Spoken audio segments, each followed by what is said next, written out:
ఈరోజు నీవు ఆ దేవుణ్ణి మరి రక్షకుడుగాను, ప్రభువుని నీ హృదయ పాలకుడుగాను, ఆయనే నీ ఆరాధ్య దైవముగా నీవు ఎరిగి నీ పాపములు ఒప్పుకొని ప్రభు చేత కనికరించబడి నీవు ఉన్నావా?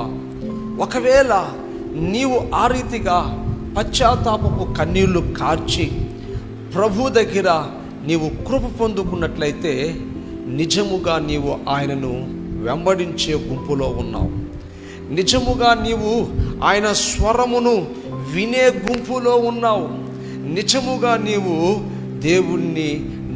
దేవుడు నిన్ను ఎరిగిన వాడిగా నడిపించువాడై ఉన్నాడు.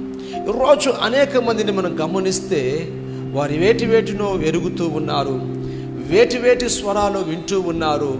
భయానకమైన పరిస్థితుల్లో వారు నడిపించబడుతూ ఉన్నారు.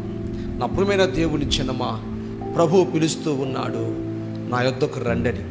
నిజముగా ఎవరైతే ఆయన యొద్దకు వస్తారో వారు కనికరించబడతారు, వారు నిత్యత్వమునకు అర్హులుగా మార్చబడతారు.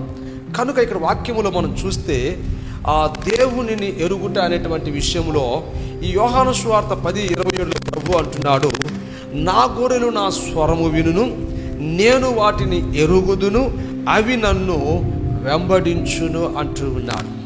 నిజముగా మనకు మంచి కాపరిగా ఆ దేవదేవుడు ఉన్నాడు. అందుకే కీర్తనల గ్రంథం